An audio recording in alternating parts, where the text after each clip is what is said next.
jump in and ask Silvia to tell the audience about the project they have on Santa Cruz Gives, which is they're asking the community to fund. Yes, we are wanting to highlight our school program. So we have an effort called Santa Cruz County Stands United Against Hate.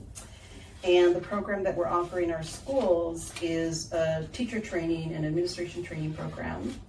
And so one of the needs that we saw in our community, because we do get a lot of calls from different schools, teachers reach out to us on a regular basis. Oftentimes they really need some skill building around intervening around bullying, violence on campuses. So we developed a program that suits teachers. And so that meant that we had to develop something that can fit in an hour, because they only have a certain amount of time during the school day. So we developed something specifically for teachers, for them to get some skills around interrupting incidents on campus. And so the skill set is created to get them to really look at how to interrupt manifesting victims and bullies. Oftentimes, when you have a punitive way of dealing with transgressions, we'll call them, you create a victim and a bully. So this is a different way of approaching that kind of behavior, to really teach students how to be accountable to one another and create a community that's more supportive and loving. That's amazing. Can you give me any kind of example of how that would work?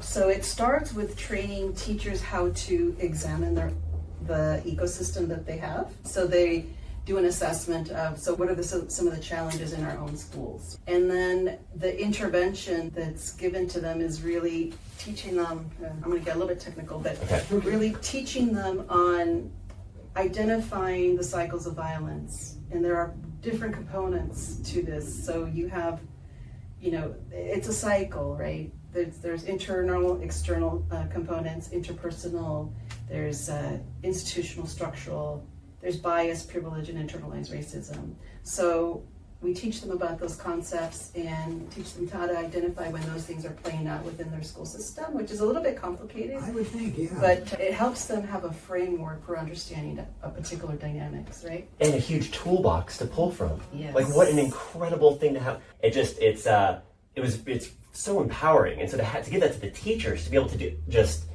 that's great. Wow. You guys are awesome. I agree, Luigi. I think it is such a cool project. And I was saying that when I always think of the Resource Center for Nonviolence, I think of, big picture stuff, terrorism. Well, yeah, I think that's what most people in town do. When you hear violence, you're thinking of people in the streets, Exactly. Not a bully in a school, which is just as bad. And teaching the teachers to identify it early and work with the kids preventatively. Yeah. You're shaping them. You're giving them the world that they're going to be running out into, and then of course creating the world that's going to be becoming in the next 25 years, 30 years. So that's incredible. That's awesome. So some of the concepts that we've brought into the space are really connected to positive discipline, which we have a lot of that training in the county, and connected to restorative justice. So these concepts are not new, but we're just bringing them succinctly into the school system to give teachers a body of knowledge, tools, so that they can start to really make shifts in their own schools and empower the students. I love it. I think it's amazing. Yes, applause all around. That's so important. So important. And did I hear we're celebrating the 50th anniversary of the founding of the Resource Center? That's incredible. It is. Oh, congratulations. And most importantly, donate through SantaCruzGives.org.